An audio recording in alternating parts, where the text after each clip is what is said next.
Hello everyone, welcome back to my channel, or welcome to my channel if you are new. Today I'm going to be showing you how I boost my productivity on my Samsung tablet Lite.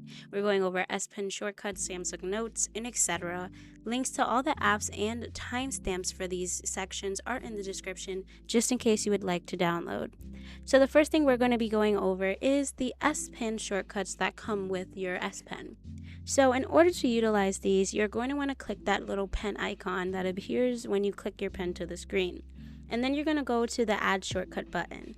Now, I would recommend taking off all of those extra miscellaneous things that you don't use, like the AR Doodle or the PenUp app. Unless you're an artist that's utilizing them every day, I don't think that they're necessary.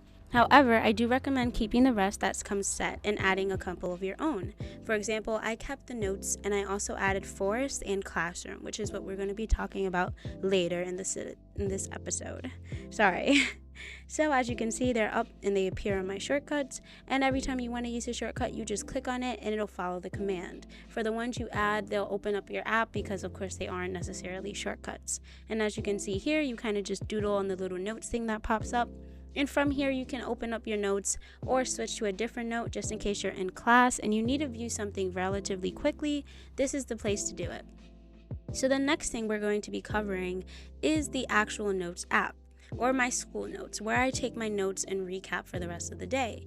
So I use Samsung Notes, but you can always use OneNote, which I'll also link in the description. These are synced to my OneNote, so they're necessarily or basically the same thing. So as you can see, I have all of my notes here, my little projects and doodles, and as you can see, I click on it and it kind of views my notes. You can switch the way you view your notes. I like to scroll downwards, but you can scroll horizontally. You can have a booklet type style, and you can also make your own folders. Now, I only use my tablet for school, which means that I don't really need folders because all of my stuff is school related. But for example, if you're using your tablet for more than one thing, maybe job and school, you can create a school folder.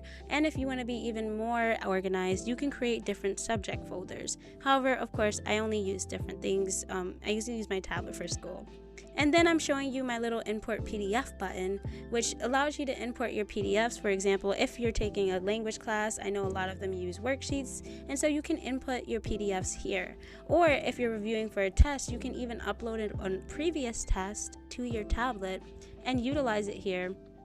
And you can, just be able to annotate. The next app we're going over is the Forest Stay Focused app, which I'm pretty sure you've heard of before.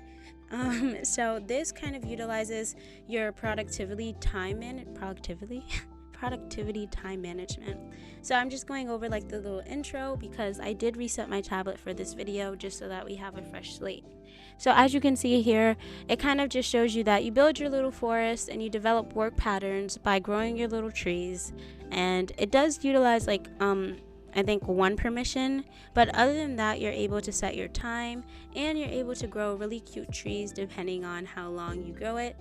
And if a small little fact that a lot of people don't know is that if you click that little button in the middle, you can set the time longer, but you can also change the type of tree you're planting for free without having to pay for the premium version of Forest. And I love to do this when I'm actually working and want to use like a Pomodoro study technique because it does help with that. I'm able to separate my time from break and work as well as create different subjects and different times. Now we're going on to annotating your calendar. Now this is a relatively new feature that I started using, but I'm just going to show you how I use this relative to my work schedule. And so as you can see, you click the shortcut that we kept from earlier and it'll open the Write on Your Calendar, page. There you can circle dates and add little notes depending on what you need that day. And I found that it's actually a little bit easier than actually opening up an event, because when you open an event, you have to add a time and add a whole bunch of other logistical things. But this way you can just circle dates and color code it the way you like, and you can write directly on the calendar. Of course, I didn't zoom in or make this, really cute or new, but of course, it doesn't matter. It's up to you on how you utilize it. I just showing you that you can, do your report cards, maybe annotate important test dates. You can color code and erase it however you like. But I like to use this feature when I have to remember a date and I don't have time to add it to my calendar or index it, because it'll be written on top of the calendar directly. Next, I'm also going to be showing you, of course, one more feature that I like to use, which is the fact that you can move what you wrote down, and make it relatively thin. So for example, if you wanted to write your to-do list here, like I'm showing you, instead of using your notes app, you can do so if it's really tiny, but you can also move it around as you wish. It's up to you on how you want to use your calendar app. I'm also going to be showing you something about the stickers on the calendar app as well. Stickers are a fun way to customize your stuff and your time, and they're not necessarily, needed, let's say. You don't need to have stickers, but they are quite fun to have, in my opinion, because you're able to express yourself. Of course, they have stuff for different events, different subjects. You can even track your mood, which I think is a really nice feature that Samsung has. And it's really great for organizing your after school activities. Like for example, if you see camping, you have to go camping after school. But what happens if you don't want to use those stickers? Well, you can even download the stickers from the Samsung app, as you see here. You just scroll until you see something. It takes you to the Galaxy store. Most of these are free. Some you do have to pay for, but they're not that expensive if you want to invest in yourself a little bit. You can download the art of an artist that you like. I really like this art, so you just scroll down and now it's in your sticker inventory. You scroll and you use it, and as you can see, as I click it, it appears in the little corner. So it's not really big, but it's a great way to organize your stuff. And another thing I like about this is that you can open up your calendar to be able to see all of the different things you have to do that day. For example, I can move my calendar to my reminders, which is another skill that we spoke about in the beginning. Removing your tasks to your reminders is so great because you're able to take stuff directly from your events and add it as a reminder, and it'll pop up in this little feature, which I added to my hotbar.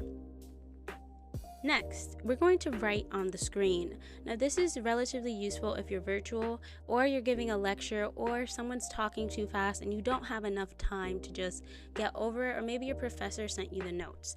You can just screenshot using your shortcuts like we learned about earlier. You can just screenshot your page and write directly on it without having to go through the hassle of bringing it to your notes app to edit it. This is relatively useful, or extremely useful. I keep saying relatively and it doesn't even make any sense.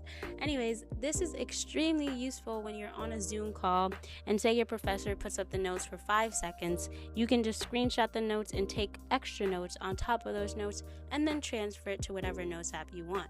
Like for example, we're on Google Chrome, and say if I wanted to learn about Columbia University, as you can do on my newest video, I'll leave the link in the eye icon or in the description, but you can write directly on the Columbia University page without having to transfer it to your notes, and it saves directly to your tablet for you to keep forever, so it doesn't disappear.